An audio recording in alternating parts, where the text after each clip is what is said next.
Hi everyone, it's Margaret here with 60 and Me. Welcome to a new day. Hope you're all well.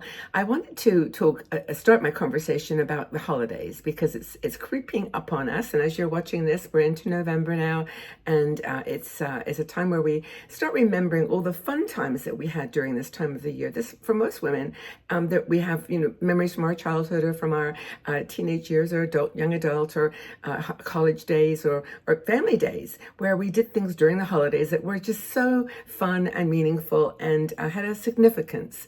And as we get older, as we contextually lose the friendships that defined us maybe at that time, and our children have left home, they're starting their lives and their world with new families of their own, and you are now looking, how do I fit in? How do I make the most of this time? Because it is the holiday season. Thanksgiving in the States, we've got, of course, the Christmas holiday and Hanukkah and all the other related religious holidays that come out during this time of the year. And for me, I think there's some importance in maintaining some rituals and traditions for you. And maybe some of you have already started that. I know that I certainly have. I remember, it's funny, when I was doing my downsizing of my house about 20 years ago, and I was really in a serious downsizing mode. And I just threw away everything, gave away everything that was, just not serving me anymore, I guess is the expression. And I was really feeling like it was time to just kind of, look up in the boxes that had been in storage for years. And I found all these Christmas decorations, and they were like themed, like, the fruit decorations and the color decorations and the Disney characters on trees and bushes and paintings and whatever. And these themes were like really important to me. And I remember every year coming up, the black and white theme, that was a good one. And, just how much money, of course, I wasted on all these silly things. But there's some things I think you can do that don't cost a lot, that you can, make and create and buy secondhand or charity shops. And also just downsize. Like, you don't need a massive tree. You can just do a small kind of ornament table setting or something that just creates the theme and the energy that you wanted, but not, maybe not quite so dramatic and expensive. But, and so I want to share some of the things that I do, and also maybe get some ideas from you as we go into the new year, maybe new things that you would like to share with other people as being some, some thoughts you might have for them. So there's things you can do with people. Like, for example, gratitude letters. And I think that my friend Maureen is the expert at this. I think every year, for as long as I've known her, she sends out an annual letter thanking everybody for their gratitude for the contribution they made to her life. And she must write it down during the year, because I can't remember, the things, specific things. But she'll say, when we did this and went there and you said this. And she's just got such a great, energy about gratitude to her friends at Christmas. And that letter, just catches you up on what's been happening in her life, and also what you meant to her. So I like that one a lot, gratitude letters. And those are super easy to do. Well, they're super easy if you have a good memory or if you've taken the time to make some notes. But also just, from your heart, send a letter out to people, maybe even just a classic, this is what we did this year, and underneath, P.S., something that you remember about your friendship. And put, don't have to write a new letter for everybody. Letters, gratitude letters. The second thing is memory tree ornaments. Now, I, as I mentioned, I used to have the pink theme, the black and white theme, the animal theme, my Christmas decorations on my tree. But now, maybe it's more something like you buy an ornament that is actually just for that year, just one thing that is significant. And maybe it's something that you've done like that year that is, kind of been significant for you, that's actually added something special in your life. And you've added that little ornament because it says what you did. And for me, I don't think I have any handy nearby. I always usually have them on my desk. But for me, I collect peace cards. And my peace cards, as you probably know if you've been following 60 and Me, every year I pull them out and I show you them. And I'm actually genuinely looking right now because I think I have one that I purchased just the other day. Anyway, and I look throughout the year for them, because peace cards are hard to find. And if you're looking for a card that just says peace on earth, peace, in your heart, or whatever you want to say, a dove, anything that represents peace, they're hard to find. At Christmas, I often will dig around and find them online at Etsy, or or make my own. But I've got a wall now. In fact, I have a blank wall right there where all my peace cards go during the holidays, and I leave that up pretty much, until January and through the spring, because I just feel the message is so relevant. So for me, my memory tree ornament is a new peace card every year. I bought this one the other day, which is Merci la vie.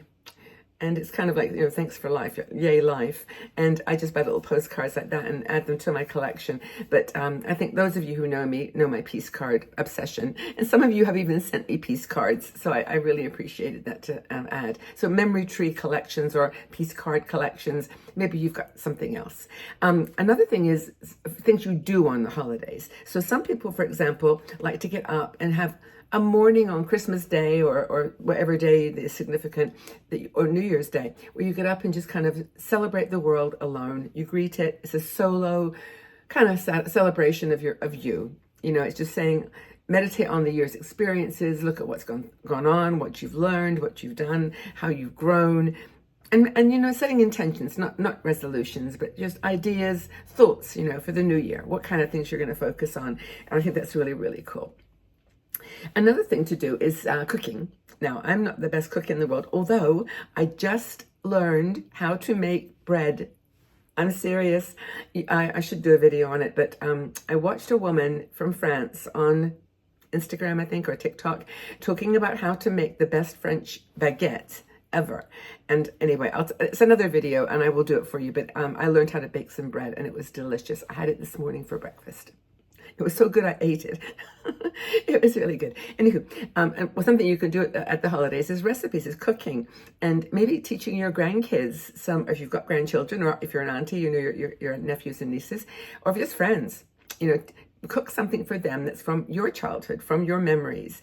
And for me, it was always, of course I'm British, so mince pies, sausage rolls, fruit cake, Christmas pudding, but those were always my things. What are yours? I mean, I certainly know I'm talking about Christmas a bit here, but Thanksgiving is another one where you've got tons of recipes that are like, handed down, your mother's favorite, whatever, stuffing recipe, or pumpkin pies or variations. Anyway, very cool. I think the recipes, cooking, getting the grandkids around to all kind of do it together is kind of a nice holiday tradition and ritual. Handwritten reflections. People often are keeping journals all year, and I've actually started. I've got a little diary that I'm going to keep for 25. But a lot of people will do well, it's a journal, but maybe it's one that's got more specific, like examples of things you had to face or things that you needed to deal with. So you can see at the end of the year, as part of that holiday ritual, the closure for some things. I let go of this, or I stopped doing that, or I improved my health in this area, or whatever. Another one that I wanted to mention for sure is crafting. Now, I love crafting, and I do it all the time by myself. And I also, know several people. Gloria, my friend in Seattle, has a crafting day for women where they just get together and make cards and stick wreaths together. And she actually does it online now, because not everybody lives in the same place, but it's been going on for years.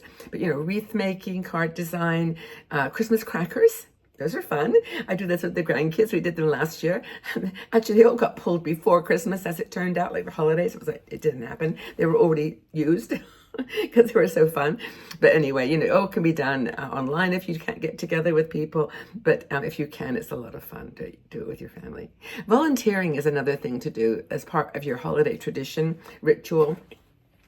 Find a place that you can be of assistance and you can be of help. It will fill your heart with joy, more than you even could imagine. And of course, the people that you're helping would absolutely appreciate it. I'm actually, I don't give a lot of money to people on the streets, but I do have some people who are selling those, like magazines. I don't know if you have them in the States, but they're like a magazine that they sell and they get some commission from it. And I don't speak German, so I can't really ever use them, but I always buy one from them. And at Christmas, I think, because now you don't have cash in your pockets as much, right? You've got, your credit card and phone. So I'm going to get a bunch of 5 franc coins and just, buy the magazine from everybody and just, know that 5 francs or $5 is going to make a lot of difference to a lot of people. And they're doing a job. They're trying their best to get ahead. And I'm supportive of that. So whatever your flavor of that is, whatever your variation is. Holiday puzzles, people like to do that. Also, travel.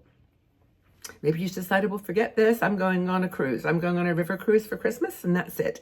And do something solo or with a girlfriend or guy friend or whatever friend, but just do something that's like getting out there into the world, not staying at home where maybe those memories are a little sensitive or they're just not there anymore, and just do something for yourself.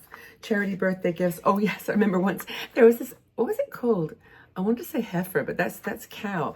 It was something like that though, where you gave a cow, like you pay $20 and it gave a cow to someone in a place that needed a cow for their farm. I can't remember that actually. It was cool. But that's one thing. Vision boards are another thing that you can do. I think I've gone way over on my time here, but there's so much more that you can do. You can go just into a more mindful shift in your decoration. Do something very simplistic. Whatever. We're doing a Christmas cruise, by the way, in 25. So if you're interested in that, it's going to be a Danube River cruise. Let me know in the comments if you want more information. But we've got the dates. We're just now going to kind of wait to the new year. People get settled in their planning. But that's going to be something that we'll do in the end of the 25. So that may be your idea of a good time. Okay, everybody. Well, I hope that these have helped. I mean, I actually got some inspiration myself going through all of this. So I hope that you found it fun and inspiring. I'm here for you and you're here for me. We're in this together. Hang in there. Join our Patreon group, by the way, if you want to get more kind of casual chatting like this with me, because we have such a big group now, over 500,000 people come to the website. It's hard to have chats, but the Patreon group is a place you can meet me and us more casually. But just some thoughts. If you need more information, let me know. I'll give it to you. Okay, everybody, take good care of yourselves. Lots and lots of love. Bye for now.